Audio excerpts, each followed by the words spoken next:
Howdy y'all, it's your old pal Tennille back with another story time. And do we have a little guest appearance by our sweet Norma Jean? Say hello, Norma Jean. Yes, she won't stay. She's not a lap cat. Okay, so this evening I'm going to be discussing Aschenputtel, the story I just presented, my most recently presented story. If you haven't heard it, you can find it on my Storytime playlist on my channel. And as with all my stories, these are not intended for children. These fairy tales are for adults and for us to discuss and think about. And tonight we're going to discuss Aschenputtel. There is one line drawing for this story, and it's featuring Aschenputtel with the birds that came to help her pick the lentils from the ashes. Okay,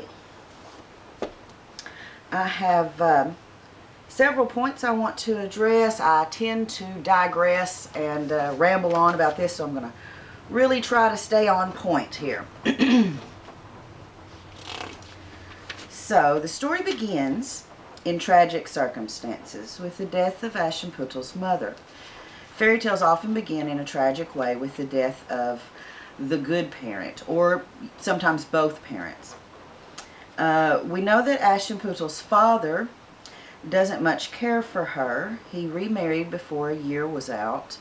And back in the day, if you remarried before a year was out, that was considered in bad taste, at least.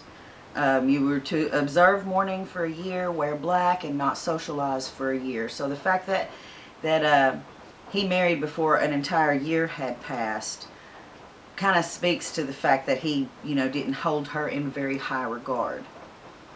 So he remarried before the year was out, and also he called the girl by the cruel nickname of Aschenputtel that the stepmom and the daughter started calling her, which is a translation for Cinderella.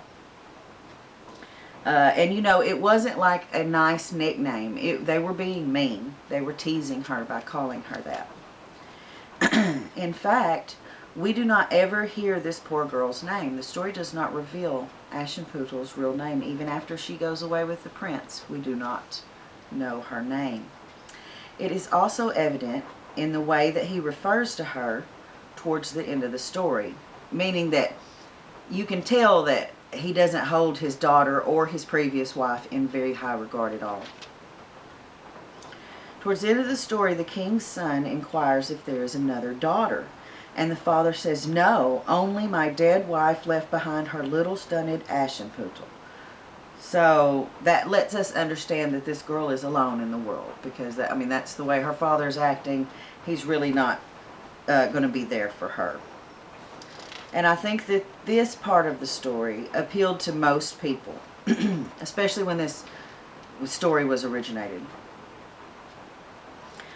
It was created when most children had lost at least one parent, and a great many were orphaned altogether. And they must have empathized with poor Aschenputtel. And in a demonstration of her goodness and humility, when asked what gift she would like, she only asked for a twig, like the first twig that would strike his hat, I think. And this was demonstrating love and respect for her father, and also, that she was not going to be greedy, and she just asked for a token of nothing of great value. Okay, so the sisters asked for riches, of course.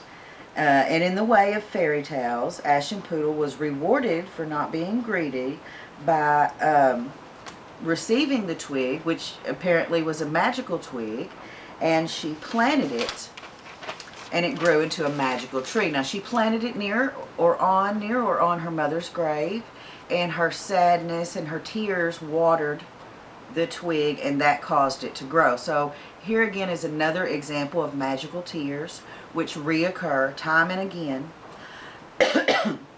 They're almost like whatever you need They can be healing, they can make this magical tree grow, or they can rejuvenate someone. Even in some of them, they bring people back from the dead. There's all kinds of stuff. Magical tears, like kind of like the phoenix in Harry Potter, just wonderful magical tears. So, who cannot relate to the desire to have what you need provided effortlessly? This is a classic wish fulfillment paradox. So, because she can get whatever she wants from the hazel tree and the white bird that's within it, but they could not deliver her from her horribly unfair life situation. What good are fancy material possessions to a girl who was basically a tormented slave? Anything that she got from her magic tree, if she got beautiful clothes or jewels or any material goods that the tree could produce, because obviously all that the bird could bring her was material things. It couldn't change her situation. But if she had anything nice, the sisters would take it, so what good was that? It didn't help her. And also, I find it more than a little distressing that the stepmother and the sisters, with no intervention by the father, so you can tell the father is not, either he's not involved in the household at all, which isn't surprising for the day, or he just doesn't care, which is probably both. Both are implied to me. And I find it distressing that the stepmothers and the sister, with no intervention by the father, torment poor Aschenputtel with pointless tasks. Like there's not enough to do. It's not enough that she be given all the daily chores, but they deliberately do things to cause her to do pointless work, like strowing the lentils in the ashes. It's not as if the lentils spilled in the ashes and they needed them for food or something and they must be gathered. They did it just to torment her. They were dumped in there on purpose by the stepmother as a hopeless task to busy her so she would stop pestering them about going. So instead of just saying no, she does it again with 2 dishes of lentils. To me, this is just cruel, and the woman is mean, and she is making a game of tormenting this poor, powerless girl. She is just being very cruel to Aschenputtel. And on a different point, in my opinion, the birds in this story seem to be a stand-in for the mother's love and guidance and assistance. Although many times birds are considered messengers or observers of the spirit world, especially in fairy tales, birds have symbolic meaning depending on how they are portrayed, when, who sees them, and in what context, but they're usually considered messengers or observers. These birds in this story actually interact with the characters many times and change the course of events in the story, which is unusual. It's not unheard of, but it's a bit unusual. Not only does the white bird from the hazel tree grant Aschenputtel's wishes, but all birds seem to come whenever she needs help, like the help with the lentils and the ashes. And at the end, it's the birds by the grave that tell the prince that he has the wrong bride by drawing attention to her bleeding foot, which is kind of gross. But anyway, so to me, these birds are a manifestation of the spirit of Aschenputtel's mother.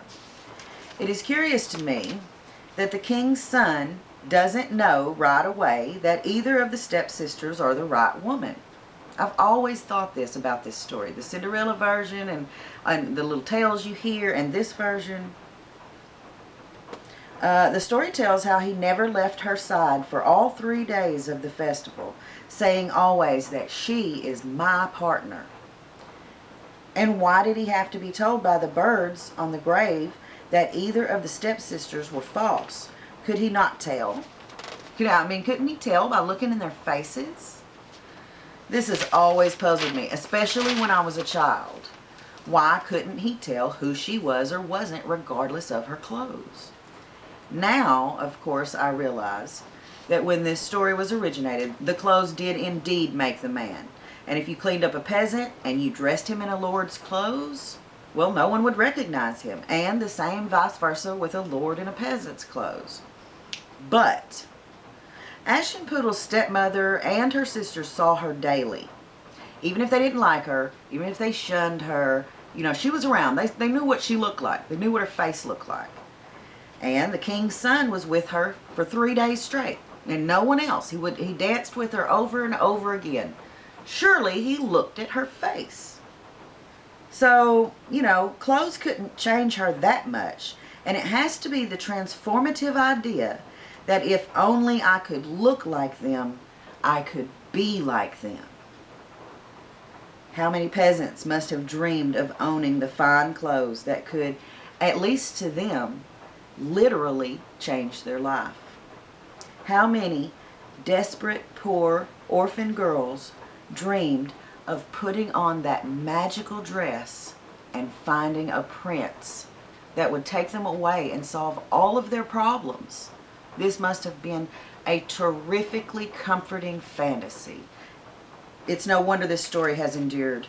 It is so appealing that the girl becomes a princess. But I think that those long ago storytellers and their audiences were a little bit more bloody-minded than they really enjoyed revenge and bloody justice. They want the bad guy to get it in the end. And this doesn't always happen. In some fairy tales, the bad guy wins. Sometimes bad things happen to good people for no reason, and it doesn't turn out all right. And at the end of the story, it'll say something, it'll just drop you a one-liner like, and that is the way of the world. Just flat out, that's what you get.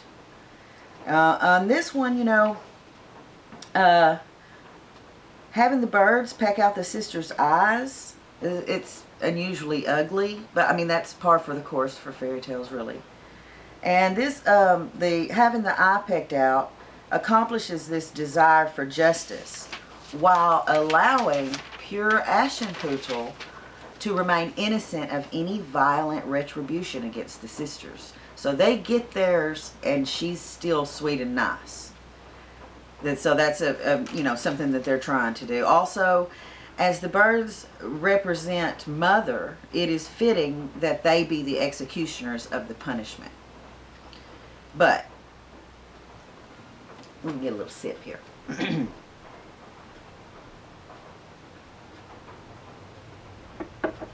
Just a couple more points.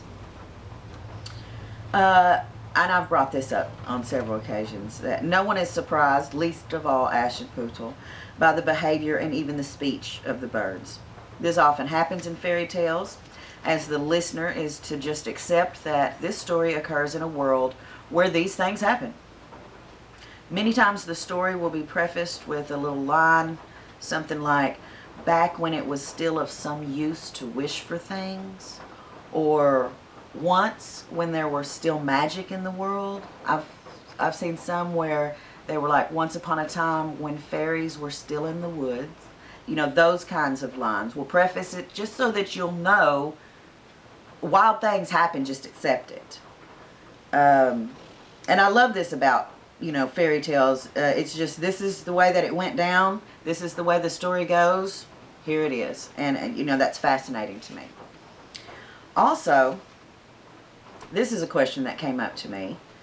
Did everything just carry on before, during, and after the stepsisters' eyes were pecked out? I mean, they're walking to a wedding, right? One on each side of her, it says, and the bird's on the girl's shoulders, and they peck out an eye. Do they just keep on walking and then go through the wedding? And obviously that lasts for days, and then they're on the trip home. You know, that's so odd. I'm going to have to cut it short. I'm going to have to do a part 2. My time's up. So I'll be right back with a part 2. Y'all, until then, y'all be sweet.